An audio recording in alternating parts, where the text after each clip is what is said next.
Bismillahirrahmanirrahim. Assalamualaikum warahmatullahi wabarakatuh. Rasulahu bil huda wa dinil haq. Liyuzhirahu ala dini kulli walau karihal kafirun. Walau karihal musyrikun wa kafa billahi syahida. Rasulullah, Rabbi shrah li sadri wa yassir li amri wahlul 'uqdatam min lisani yafqahu qawli. Pertama-tama, marilah kita panjatkan puji syukur kehadirat Allah Subhanahu wa Ta'ala karena telah memberikan rahmat sehingga kita dapat melakukan kegiatan kita seperti biasa, yaitu presentasi hari ini. Salat berserta salam semoga tercurah limpahkan kepada Nabi kita, dan kita, Nabi Muhammad SAW, kepada sahabatnya, tabi'in tabi'atnya, dan kita selaku umatnya. Sebelumnya terima kasih kepada Bu Sari selaku dosen dari, Bu Risa selaku dosen dari mata kuliah Kinetika yang telah memberikan kesempatan kepada kami untuk melakukan presentasi hari ini. Nah, pada kesempatan kali ini kami akan menerangkan mengenai sel konsentrasi elektrolit tanpa perpindahan.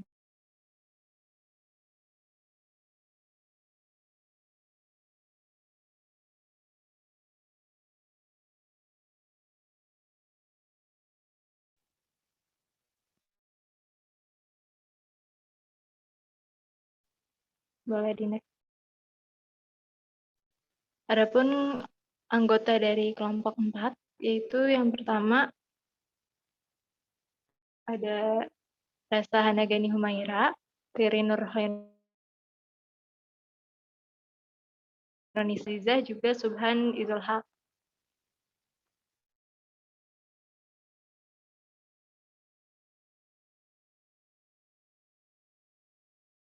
Pertama mengenai perbedaan elektroda, yang kedua pengertian, ketiga ciri-ciri sel konsentrasi elektrolit tanpa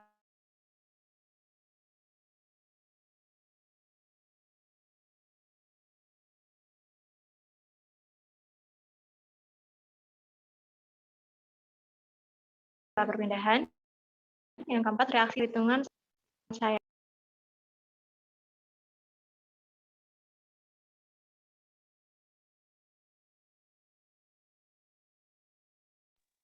Baik, pembahasan yang pertama mengenai perbedaan sel konsentrasi elektrolit dan sel konsentrasi elektroda. Dalam jenis sel konsentrasi elektrolit ini, elektroda di kedua setengah sel terdiri dari zat yang sama, dan elektrolit adalah larutan dari zat yang sama tetapi dengan konsentrasi yang berbeda. Dua elektroda dari zat yang sama tetapi dengan konsentrasi yang berbeda dicelupkan ke dalam larutan yang sama.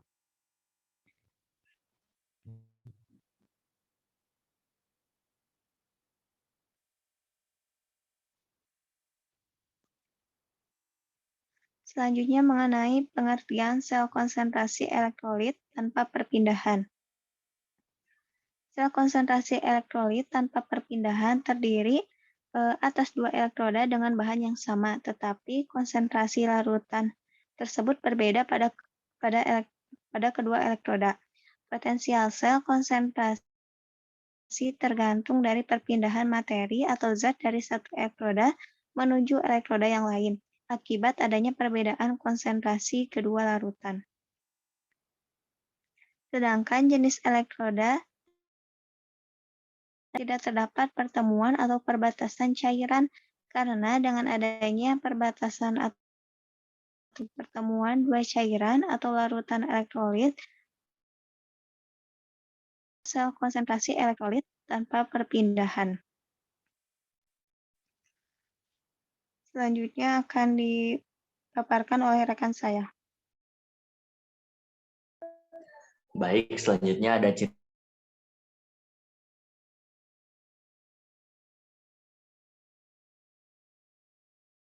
ciri-ciri terdiri dari dua elektroda dengan bahan yang sama. 2. Larutan elektrolit yang digunakan dari zatnya kedua elektroda. 4. Potensial sel konsentrasi tergantung dari perpindahan materi atau zat dari satu elektroda menuju elektroda yang lain. Yang kelima, sel konsentrasi elektrolit tanpa perpindahan tidak terdapat pertemuan atau perbatasan cairan. Dan yang terakhir, sel konsentrasi elektrolit tanpa perpindahan tidak menggunakan jembatan data.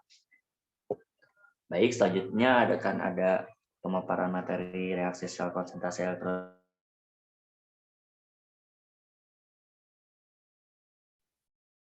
Selanjutnya yaitu reaksi sel konsentrasi elektrolit tanpa perpindahan. Di sini terdapat sel diagram PT, H2PI, HCl aqueous, H2P2, PT.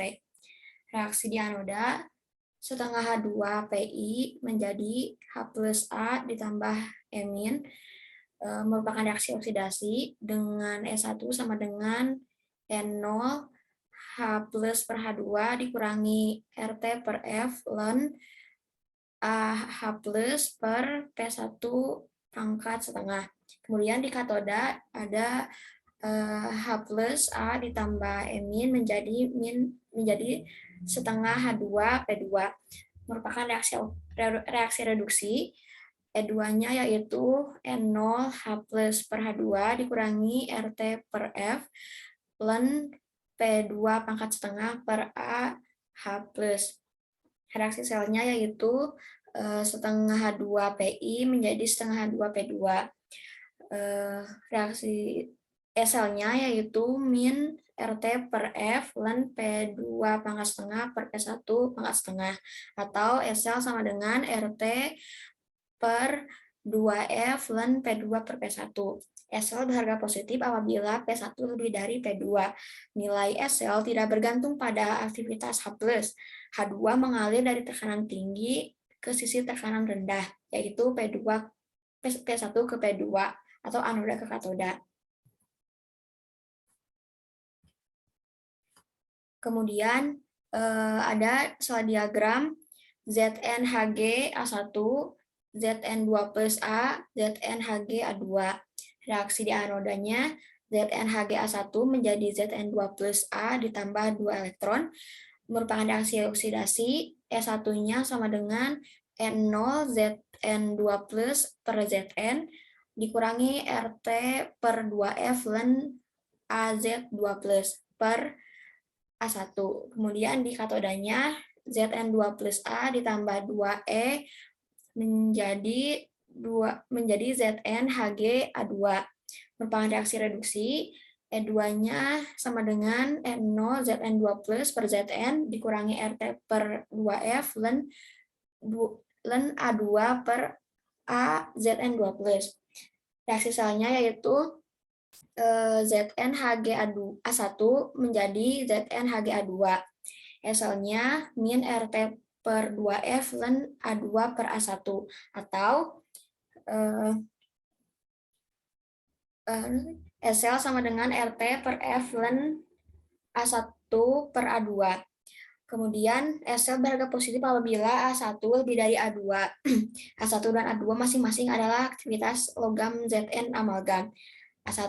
Amalgam 1 dan 2. Zn mengalir dari anoda ke katoda, A1 ke A2, dan aktivitas Zn sama di kedua setengah sel. Kemudian terus selanjutnya akan dijelaskan oleh rekan saya.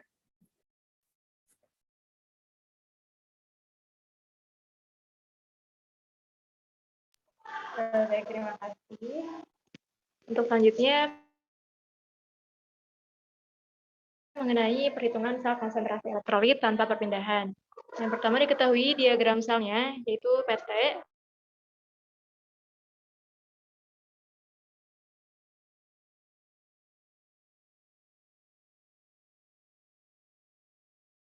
H2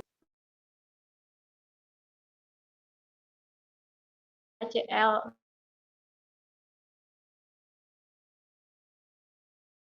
(0,15 molar H2 potensial selnya tulis keseluruhan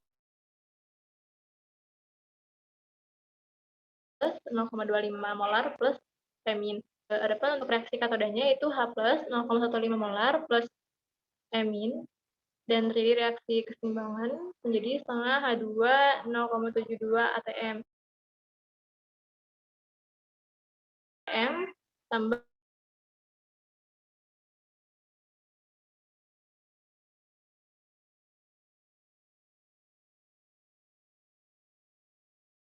H plus 0,15 molar terjadi reaksi keseimbangan jadi 0,7 asalnya 0,15 sehingga hasilnya min 0,8895 kali 10 pangkat min 3 volt.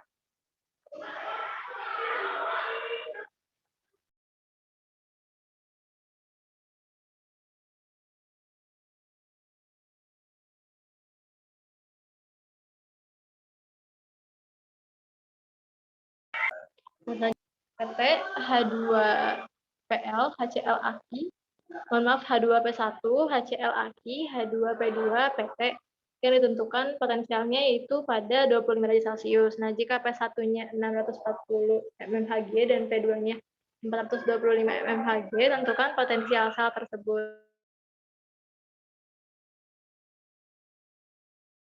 H2P1, HCl aki,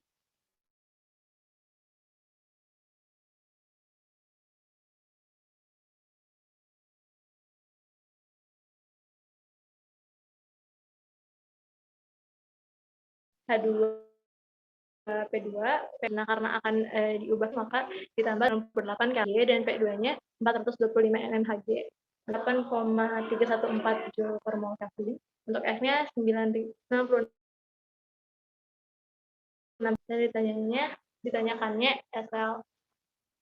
Sehingga penyelesaiannya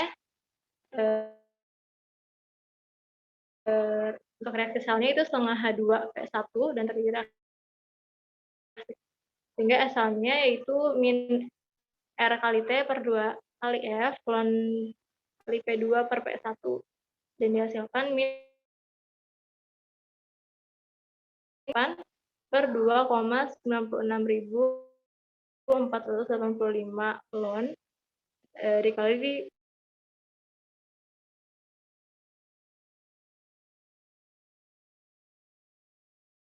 425 per 640 sehingga hasil volt di